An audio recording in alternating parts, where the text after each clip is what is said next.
नमस्कार दोस्तों।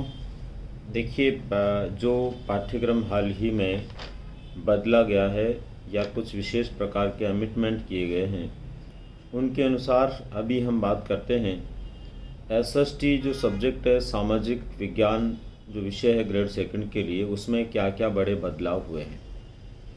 वैसे अगर हम बहुत गहराई से इस पाठ्यक्रम को, जो नया पाठ्यक्रम दिया गया, उसको समझें तो मित्रों, यहाँ पर बहुत बड़े बदलाव विषय वस्तु में नहीं हुए हैं, बल्कि विषय वस्तु के नामकरण में हुए हैं।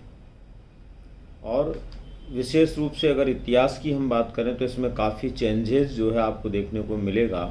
लेकिन वो जो चेंजेस है वो केवल और केवल उस पाठ्यक्रम में जो विषय वस्तु है उसके लिए पहले जहाँ बहुत शॉर्ट में लिखा हुआ था, अब उसको थोड़ा सा विस्तार से दे दिया गया है, ताकि आप उसको समझ पाएँ कि आखिर आपको पढ़ना क्या है। इसलिए यहाँ पर बहुत ज़्यादा घबराने की या चिंता करने की आवश्यकता नहीं है।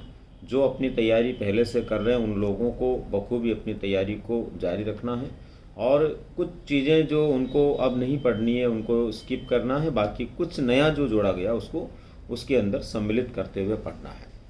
मैं आप लोगों को सभी जो विषय आपके हैं, 7 विषय इसमें हैं, मूल रूप से एक टीचिंग मेथड के साथ में 8 विषय वस्तु है, उन सभी के बारे में क्या बड़े चेंजेस या परिवर्तन आपको पाठ्यक्रम में देखने को मिल रहे हैं उनके बारे में बताना चाह रहा हूँ। आपको बहुत ध्यान से एक एक बात को सुनना भी है, समझना भी है, और मैं पूरा प्रयास करूँगा कि अगर आप लिखना भी चाहें उनको तो आप लिख भी सकते हैं, ताकि आपको ध्यान में रहे कि हमें क्या क्या इसमें पढ़ना है और क्या क्या छोड़ना है। दोस्तों, हम सबसे पहले बात करें इतिहास को लेकर के। इतिहास की विषय वस्तु में जो विशेष रूप से हटाई गई विषय वस्तु है, जिसको हम ये कह सकते हैं कि जिसको हटाया गया है, वैसे देखा जाए तो वो बहुत अधिक हटाने की स्थिति नहीं है, बल्कि उसमें कुछ परिवर्तन किया गया है विषय वस्तु के लिखने में, कि किस तरह से आपको उसका विशेष रूप से ध्यान रखना है, क्या आपको पढ़ना और क्या उसको छोड़ना है। इतिहास में जो परिवर्तन है वो इसी प्रकार के हैं, यानी कि जो नामकरण है उसको थोड़ा सा चेंज किया गया है। जैसे सिंधु घाटी सभ्यता की विशेषताओं को हटा दिया गया, और सिंधु घाटी सभ्यता की विशेषताओं को हटाने के स्थान पर सिंधु घाटी सभ्यता में जो नगर नियोजन है या फिर उस समय का जो सामाजिक, धार्मिक, आर्थिक जीवन है उसको आपको विशेष रूप से पढ़ना है। तो बात तो वही है, अगर विशेषताओं की बात करें तो भी वही है, और अगर इनको विस्तार से हम देखें तो नगर नियोजन, धार्मिक और आर्थिक स्थितियाँ वही है, बहुत बड़ा डिफरेंस नहीं है। बस केवल नाम चेंज करने से थोड़ा सा आपको कन्फ्यूजन क्रिएट हो रहा है, इसलिए कन्फ्यूज़ नहीं होना, चीज़ें बहुत ज़्यादा नहीं बदली है। कई विद्वान साथियों ने इसको एकदम इस तरह से बता दिया है कि बिल्कुल बदल गया, तो ऐसा नहीं है दोस्तों। विस्तार से अगर हम बात करें, चर्चा करें, तो ये बातें एक ही है। अगर विशेषताओं की बात करें तो भी वही है, और उनको अपन नगर नियोजन, आर्थिक, सामाजिक रूप से देखें, धार्मिक रूप से देखें तो बात वही है। तो बड़ा बदलाव नहीं है, जो आप पढ़ रहे हैं बिल्कुल आप उसको बरकरार रखें, बहुत ज़्यादा चिंता इसमें नहीं करनी है। दूसरा, जैसे इसके अंदर बौद्ध धर्म का जो पतन है उसके संदर्भ में और शिवाजी की विरासत के संदर्भ में जो विषय वस्तु आपके पहले दी हुई थी उसको हटाया गया। अब उसके स्थान पर क्या जोड़ा गया है? उसके स्थान पर, जैसे कि आपको पता, शिवाजी के राजनीतिक और प्रशासनिक उपलब्धियों को जोड़ा गया। तो विरासत में अगर हम पढ़ते हैं तो ये सारी चीज़ें ऑलरेडी आती है, लेकिन अब उसको थोड़ा सा जो है विस्तारित रूप से, या यूँ कहें कि व्यापक दृष्टिकोण से ये बता दिया गया है, खुले दृष्टिकोण से बता दिया गया कि आपको केवल यही चीज़ें पढ़नी है। इसी प्रकार से जो इसमें 1857 की क्रांति से संबंधित उसकी पृष्ठभूमि थी उसको इसमें से हटाया गया है। गांधी जी की भूमिका जो है उसको इसमें से हटाया गया है। उसके स्थान पर 1857 की क्रांति के कारण और प्रकृति रख दी गई है। यानी पृष्ठभूमि जो शब्द था उसको बदल करके उसके स्थान पर क्या कर दिया गया है? 1857 की क्रांति के कारण उसकी प्रकृति और प्रमुख घटनाएं। लगभग बात तो वही है। अगर आप 1857 की क्रांति की पृष्ठभूमि पढ़ेंगे तो भी यही पढ़ना है, और अगर आप इनको विस्तार से अलग अलग पढ़ेंगे तो भी वही पढ़ना है। इसी प्रकार से दोस्तों, गांधी जी का जो योगदान था, इसमें भूमिका थी, उसमें शॉर्ट कर दिया गया। उसमें कुछ आंदोलनों के नाम दे दिए गए हैं, जैसे विनय अवज्ञा आंदोलन है वो आपको पढ़ना है, असहयोग आंदोलन पढ़ना है, भारत छोड़ो आंदोलन पढ़ना है। ये थोड़ा सा इसमें से जो है चीज़ों को स्पष्ट कर दिया गया है कि अब आपको केवल और केवल क्या पढ़ना है। दूसरा, इसके अंदर जो है राष्ट्र संघ के बारे में, यूएन के बारे में, या फिर यूँ कहें कि विश्व शांति में भारत की भूमिका जो थी उस विषय वस्तु को हटा करके उसके स्थान पर जो है इसके अंदर विशेष रूप से जो आईएनए है, उसको जोड़ दिया गया है और सुभाष चंद्र बोस के बारे में इसमें जोड़ा गया है। दूसरा, 20वीं सदी में भारत में जो क्रांतियाँ हुई है उस 20वीं सदी की भारतीय राष्ट्रीय क्रांतियों के प्रथम और द्वितीय चरण से संबंधित विशेष जो घटनाक्रम हुए हैं उनके बारे में अब आपको पढ़ना है। इसके अलावा इसमें उत्तर मौर्य काल जोड़ा गया है, जो गुप्त काल मौर्य काल के संदर्भ में वहाँ की विरासत, वहाँ का साहित्य, वहाँ की कला के बारे में भी आपको पूछा जाएगा। तो गुप्त काल मौर्य काल ये पहले से भी आपके पाठ्यक्रम में थे, पर थोड़ा सा इसमें विस्तार से कर दिया गया है कि अब इसमें विशेष रूप से उनके साहित्य को लेकर के आपको पढ़ना है और वहाँ का जो कला था, कला से संबंधित व्यवहार था, उसको आपको पढ़ना है। वहाँ की जो प्रशासनिक व्यवस्थाएं थी उनके बारे में अब आपको पढ़ना है। तो इस तरह से जो इतिहास की विषय वस्तु है उसमें बदलाव है, नो डाउट, लेकिन बदलाव किस तरह से हुआ इसको थोड़ा आपको समझना है। यानी बहुत बड़ा अंतर जो किया गया है वो केवल विषय वस्तु के नामकरण में किया गया है, बाकी चीज़ें लगभग 19-20 वही है। अब इसके बाद में बात आती है दोस्तों भूगोल को लेकर के। भूगोल की जो विषय वस्तु है उसमें भी थोड़ा परिवर्तन किया गया है, लेकिन आप समझने की कोशिश करना। इसमें विद्वान साथियों का मानना है कि कृषि को हटा दिया गया, जबकि ऐसा नहीं है दोस्तों। जो पहले केवल कृषि नाम से शब्द लिखा हुआ था उसके स्थान पर अब उसको डिफाइन कर दिया गया और उसको विस्तार से दे दिया गया है कि अब कृषि के प्रकार, फसलें और मरुस्थलीकरण ये सब पढ़ना है। पहले केवल कृषि नाम से उसमें क्या क्या और क्या नहीं पढ़ना था ये तय नहीं था, अब तय हो गया है कि उसके अंदर कृषि के जो प्रकार हैं वो पढ़ने हैं, विभिन्न प्रकार की प्रमुख फसलें उनके बारे में पढ़ना है और मरुस्थलीकरण के बारे में जानना है। इसी तरह से इसके अंदर कुछ विशेष चीज़ें जोड़ी गई है जो कि हटाई गई है उससे कई गुना ज़्यादा जोड़ी गई है, ये थोड़ा सा अपने को सोचना है। जैसे पहले भूकंप, ज्वालामुखी आदि के बारे में नहीं था, अब नए पाठ्यक्रम में, नए सिलेबस में भूकंप है, ज्वालामुखी है, वायुमंडल है, इसके अलावा वर्षा है, इसी तरह से मूंगे से बनी हुई चट्टानें हैं और भारत में जैव विविधता है। ये आपके पाठ्यक्रम में भूगोल की विषय वस्तु के साथ में जोड़ा गया है। जो नेचुरल है कि हम भूगोल पढ़ते हैं तो ये चीज़ें हमें आनी भी चाहिए, इनके बारे में हमें जानकारी होनी भी चाहिए। दोस्तों इसके बाद में बड़ा जो बदलाव हुआ है, जिसको हम वास्तव में बदलाव कह सकते हैं, वो है इकोनॉमिक्स में। अर्थशास्त्र की विषय वस्तु में बहुत बड़ा बदलाव हुआ है और जो बदलाव हुआ है उसको हम इस तरह से समझें कि अर्थशास्त्र की विषय वस्तु के अंदर जो चीज़ें हटाई गई है उसमें जैसे विदेश व्यापार है, वैश्वीकरण है, इसी प्रकार से आर्थिक योजनाएं हैं, उदारीकरण की नीति है, इसी तरह से जो है मुद्रा की परिभाषा है और बैंकों के जो कार्य उसमें दिए हुए थे उनको हटा दिया गया है। इस तरह की विषय वस्तु को हटा करके उसके स्थान पर जो नई विषय वस्तु डोली गई है या नया जो इसमें टॉपिक या बिंदु जोड़ा गया है वो क्या है। नई विषय वस्तु के अंदर जैसे इसमें फलन जोड़ा गया है, खपत फलन जोड़ा गया है, मुद्रास्फीति के बारे में इसमें जोड़ा गया है, नीति आयोग को अब इसमें शामिल किया गया है, केंद्रीय प्रवृत्तियां जो है हमारी आर्थिक दृष्टिकोण से उनको जोड़ा गया है। इसके अलावा विशेष रूप से दोस्तों इसके अंदर आपके उन चीज़ों को जोड़ा गया है जिनका संबंध जो है अंगणित से, माध्य से, मानवीय संसाधनों से है या फिर यूँ कहें धन आपूर्ति से है। धन आपूर्ति के साथ में ऋण से संबंधित योजनाएं हैं, ऋण नियंत्रण संबंधित योजनाएं हैं, ऋण निर्माण संबंधित योजनाएं हैं, इनको लेकर के विशेष रूप से जोड़ा गया। ऋण नियंत्रण कैसे हो सकता है वो इसके अंदर सम्मिलित किया गया है। मानव विकास को लेकर के इसमें जोड़ा गया है। हरित लेखा क्रांति और नीति को इसके अंदर जोड़ा गया है।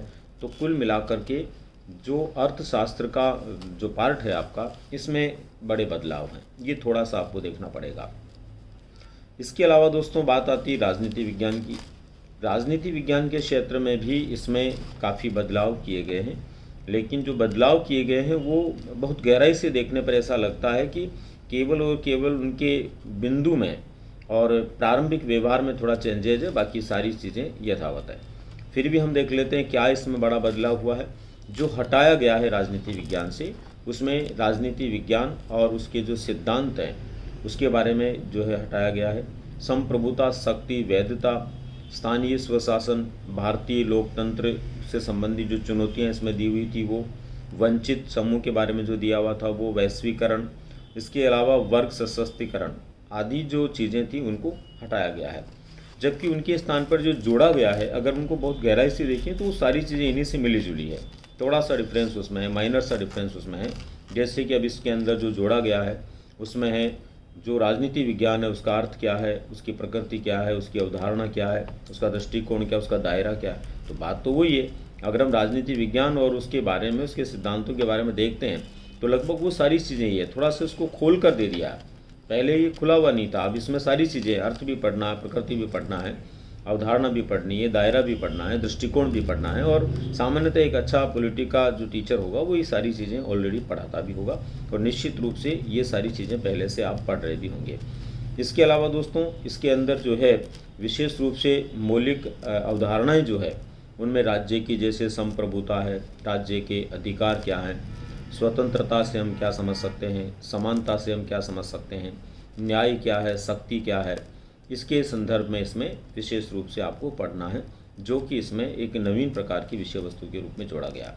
इसी तरह से भारतीय संविधान का निर्माण कैसे हुआ, भारतीय संविधान में आज तक किस किस प्रकार की कौन कौन से संशोधन हुए, यूएनओ संगठन और उसकी भूमिका क्या है, ये भी हमारे इस पाठ्यक्रम में अब जोड़ा गया। इसका मतलब राजनीतिक विज्ञान के अंदर भी अगर हम देखें तो प्रारंभिक पृष्ठभूमि या इसका जो नामकरण है टॉपिक्स का, उनमें जो बदलाव हुआ है उसके अलावा कुछ चीज़ें नई भी इसमें जोड़ी गई है, समाहित की गई है। अब इसके बाद में आता है पब्लिक एडमिनिस्ट्रेशन, लोक प्रशासन। लोक प्रशासन में दोस्तों क्या हटाया गया है और क्या जोड़ा गया है। तो लोक प्रशासन में लोक प्रशासन से संबंधित संगठन के सिद्धांतों को हटा दिया गया है, प्रशासन से संबंधित जो व्यवहार है उसको हटाया गया है, नैतिक और विशेष प्रकार के प्रशासनिक मुद्दे हैं उनको हटाया गया है, राजनीतिक संबंधों के संदर्भ में जो विषय वस्तु थी उसको हटाया गया है, और प्रशासन में लोक संबंध और लोगों की भागीदारी से संबंधित जो आपका टॉपिक था उसको हटा दिया गया है। जबकि उसके स्थान पर इसमें प्रशासनिक सिद्धांत, नैतिक संचार की व्यवस्थाएं, नैतिक संचार की व्यवस्थाओं के साथ में प्रशासनिक सुधार और विशेष रूप से सूचना का अधिकार जो है वो इसमें जोड़ा गया है। इसका मतलब इसमें भी यदि हम बहुत गहराई से सोचें तो सारी चीज़ें मिली जुली है। थोड़ा सा मतलब शब्दों का अंतर है, शब्दों का फेर किया गया है, कुछ चीज़ों को एकदम खुला कर दिया गया है, स्वतंत्र रूप से उसको स्पष्ट कर दिया गया है। बाकी बड़ा बदलाव इसमें भी नहीं है। थोड़ा सा आपको इसको सोचना, विचार करना, मंथन करना, जब आप दोनों प्रकार की विषय वस्तु को मैच करके देखेंगे, आपस में पढ़ करके देखेंगे, समझेंगे, तो ऑटोमेटिक ये बातें आपको समझ में आ जाएगी।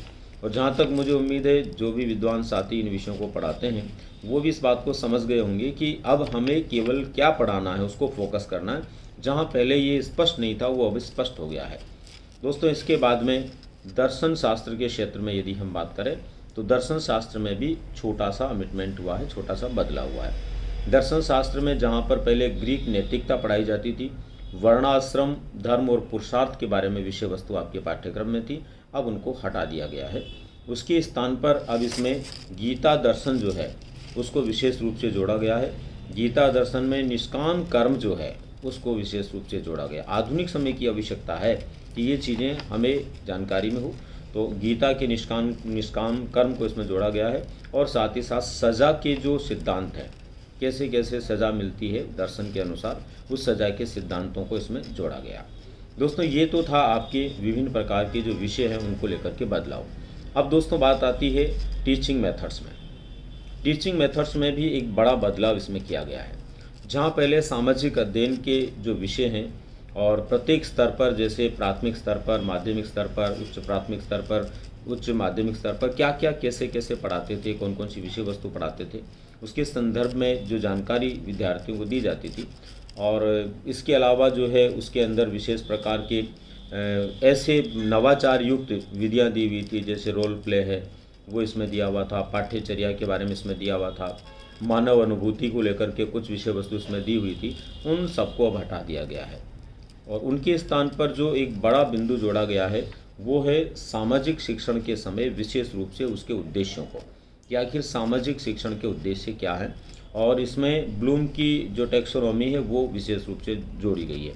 हालांकि मैं जहाँ तक मानता हूँ ऑलरेडी जो टीचर्स जो है मेथड्स पढ़ाते हैं या पढ़ाते थे एसएसटी में, वो इन चीज़ों को पढ़ाते थे। वो सामाजिक शिक्षण के उद्देश्य क्या है उनको भी निश्चित रूप से बताते थे, और ब्लूम की टैक्सोनॉमी है उसके बारे में भी जनरली वो सामान्य ज्ञान प्रदान करते थे। बस इसका मतलब ये हुआ कि शिक्षण विधियों में, मेथड्स में देखा जाए तो विषय वस्तु को हटाया गया है, बल्कि नई कोई बड़ी चीज़ इसमें नहीं जोड़ी गई है। पर जो बदलाव हुआ है वो निश्चित रूप से एक प्रकार से हमारे तैयारी के लिए हमें सोच समझ करके उसको काम में लेना है, सोच समझ करके हमें उसको पढ़ना है और सोच समझ करके आगे बढ़ना। दोस्तों, यहाँ पर हम ये बात विशेष रूप से ध्यान में रखें कि बदलाव चाहे छोटा हुआ हो या बड़ा हुआ हो, बदलाव बदलाव होता है। और यदि एक अच्छा विद्यार्थी है, एक सफल विद्यार्थी है और एक सफल प्रतियोगी है, तो वो हर हाल में उन बदलावों को गौर करता है और बदलावों को गौर करते हुए निश्चित रूप से किए गए बदलावों के आधार पर, नवीन पाठ्यक्रम के आधार पर अपनी विषय वस्तु को तैयार करता है। उम्मीद करता हूँ दोस्तों, जो सारी बातें जितनी मैं समझ पाया हूँ, मैंने बहुत आसानी से उनको बताने का प्रयास किया है। आप इन चीज़ों को एक बार निश्चित रूप से लिख लें। और वैसे भी आपको पता, पाठ्यक्रम जो है आपको निश्चित रूप से कहीं भी मिल जाएगा। अब काफ़ी हद तक पाठ्यक्रम सब जगह वायरल भी हो गया। वहाँ से आप इसको लेकर के अपने पाठ्यक्रम में, अपनी तैयारी में, अपनी विषय वस्तु में उस पाठ्यक्रम का उपयोग करते हुए अपनी तैयारी को बेहतर बनाने का प्रयास करें। आशा करता हूँ आप लोगों को इसी प्रकार की फिर कोई जानकारी होगी तो मैं देता रहूँगा और आप उस जानकारी के आधार पर अपनी तैयारी को बहुत अच्छे तरीके से, बेहतर तरीके से करते हुए सफलता की ओर आगे बढ़ेंगे। मिलते हैं फिर अगली किसी इसी तरह की जानकारी के साथ में। धन्यवाद।